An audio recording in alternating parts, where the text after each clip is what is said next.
Midday Live and stories to come. United Nations Security Council has authorized deployment of foreign troops to help reunite Mali. But here on the local front, yesterday we went to Parliament. You saw our parliamentary correspondent Edward Kwabi talking to the minority and majority side on the CIAT. Today we have Roland Walker on the floor of Parliament also looking at women empowerment. Over to you, Roland Walker.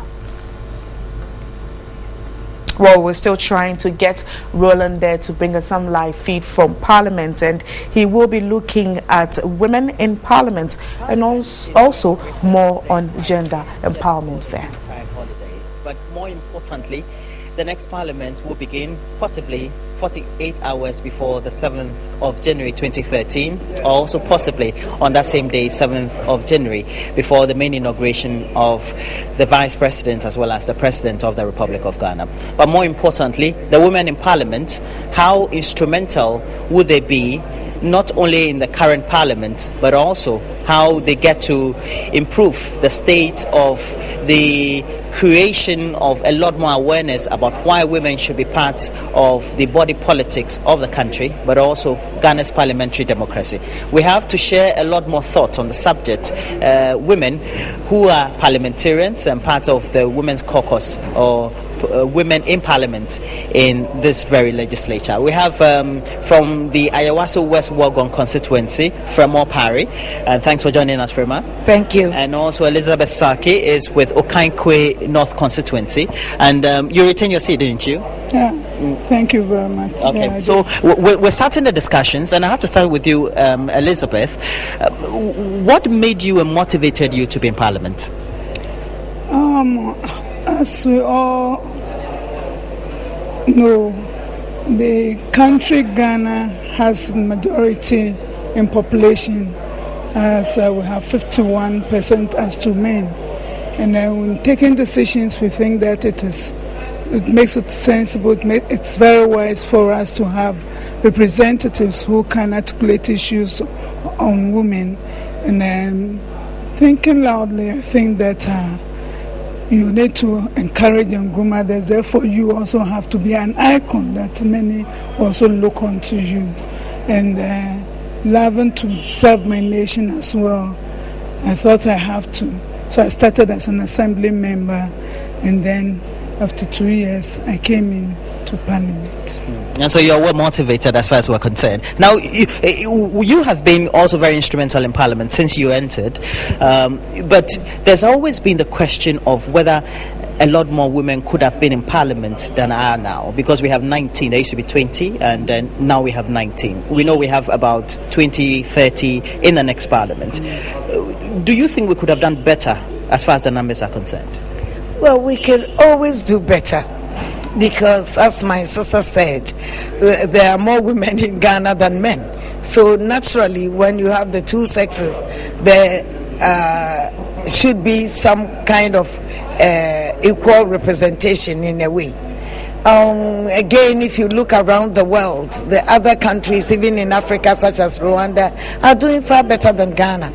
But if you look at the dynamism of the Ghanaian woman, the entrepreneurship, the kind of role the Ghanaian woman plays both as a mother, as a parent, and as an economic contributor to the family and to the nation, then it stands to reason that we should have a lot more women.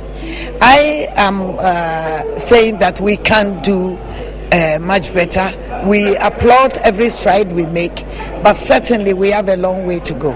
If you say we have a long way to go, is it that you face certain challenges that does not make it very possible for you to have the numbers as you would want them? Well, there are a number of challenges, but I will say that one of the challenges is the internal struggles within a political party. If you look at the the balance of the two main parties in Parliament, even now, you'll find that the MPP has 13 women, as against 5 women from the NDC. I know the new agenda will be different.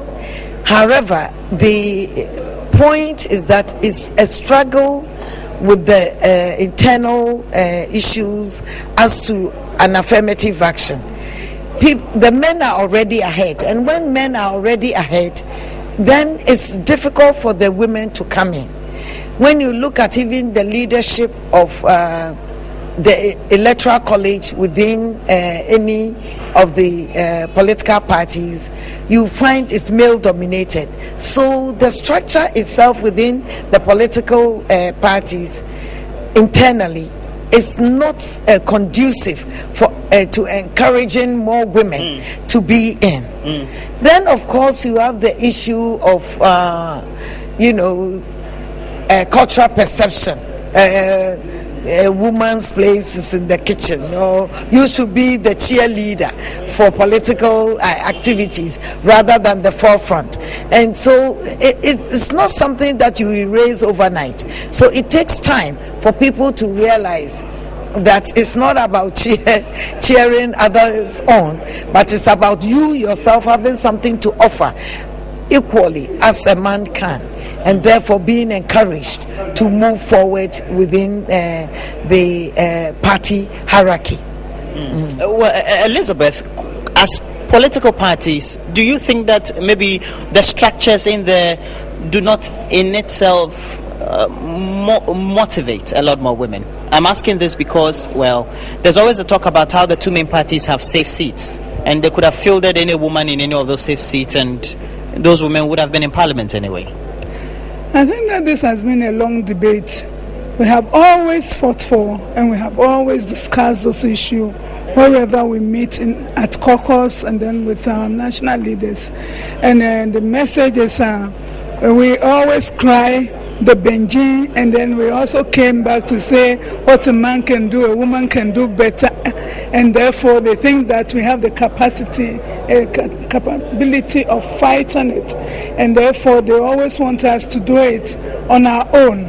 But I believe strongly that the women who took the lead had never failed womanhood. They have done well, starting from figures that have risen up to 30 now, tells you that yes, indeed, the women are making it, they're fighting on. And I think that with that, we still need more encouragement from the men. As you've just said, at least safe seats should be looked at.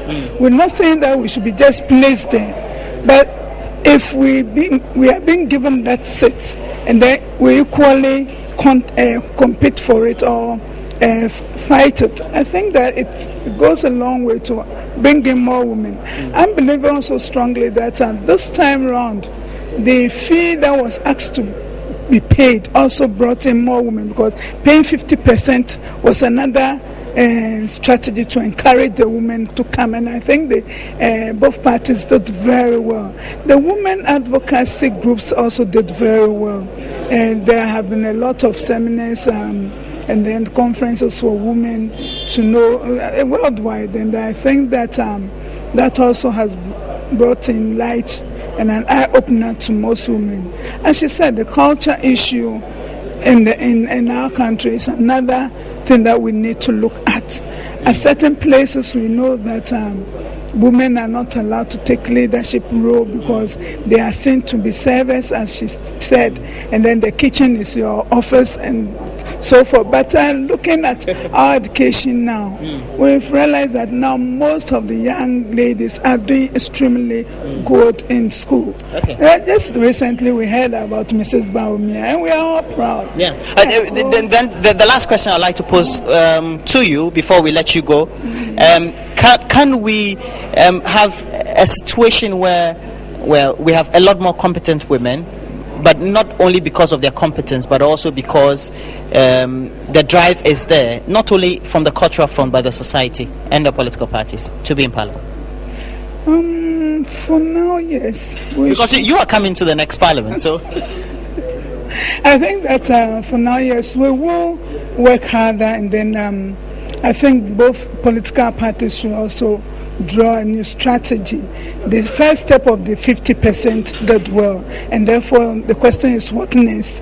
And as you said, if the drive is there, the person is willing, the person wants to be in Parliament, and there is so many things that we can.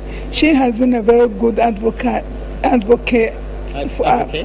for women drive, especially into politics. And I know she going out will be doing more, because I'll be looking at her and I'll be reminding her that she has a role to play, though she's out of Parliament. And I believe that will bring more young ones into the fold. And then the financial support is another issue where we need to look at it very well. Thank you very much, Elizabeth Saki. And she won her seat for Kankwe North. And thank you also, Fremont Parry. What will you be doing since you didn't contest as well? Well, I'm still a politician. So you always will be. Well, thank you very much. I'm there with the struggle within MPP, supporting my party to be even stronger. All right, thank you very much. And we have Deputy Majority Leader Rashid Pelpo. Can you just come forward? And Rashid Pelpo would also be joined by Joe Appiah. Joe Appiah, are you joining us? And Joe Appiah is with the MPP. And Joe Appiah, you won your seat. Yes, I won my seat. It was a very torrid time for you. Yeah, it was very tough. I know I was going to win, so okay. I didn't have any problem. Okay. I remember the results coming in, and you won in excess over 28,000. I remember. Yeah. Okay. Now, today in Parliament, it's been speculated. I think even from yesterday that it's possible that the minority might not be in or be part of the whole process of inauguration. That's for the next inauguration we're going to have. Do you know a lot about this very speculation? No, I don't know anything about that. Okay, what about you? I don't know anything about. Okay, but today, your members who were expected to be part of the body that would inaugurate the advisory council for the transition team were absent. Why? I don't know why they are absent, but in the nutshell, I think everything is we have to depend on the National Executive Council. Where if they have taken that decision, I don't know anything about it at the moment. But do you think there's harmony between the two of you, the minority and the majority in Parliament? Very, very, very good harmony. My leader is here, and I'm always free with him. We share ideas together, and we don't have any problem in the floor of the House. Essentially, what can you say about what happened today when there was the inauguration for the advisory council for the transition team? Well, the inauguration went on well. Unfortunately, we didn't have representatives from the minority side, but they have not signified to us the reason they haven't come. At the point we were waiting for the minority leader, and we thought that he would come, and whilst he was not, whilst we were waiting, the impression we got was that he was over delaying. So we went ahead, and the vice president came around, and we immediately went ahead and did the inauguration. So that's what I can say. This country is bigger than individuals, so we would always move forward. Whether it is the majority or the minority that is absent and an event is to take place, we will always move forward. And as two bodies in the House, or two main structures, and then you need to do the collaboration. Have you been in a position to do some consultation after this very event? Perhaps they're sending you some signals you don't know about. Maybe we need to look at that. As I said, the minority leader did not tell us he has boycotted the thing. He simply was absent. We don't know whether there were some domestic challenges or some other challenges that made it impossible for him to reach there on time. And so he has not signified to us that it was a boycott. It is the press, you are telling us it's a boycott. We didn't see that to be a boycott. He may have just delayed in coming and eventually would have still arrived. And the event itself was a very short event. It just took less than 20 minutes and it was gone. So if anybody delayed it, you wouldn't meet it. So, okay. Yeah. Okay. Thank you very much. And so Rashid Pelpo, the Deputy Majority Leader, and thanks for joining us. A very short interview we had with you. And also Joe Appiah, Member of Parliament and from the MPP side, and thanks for joining us.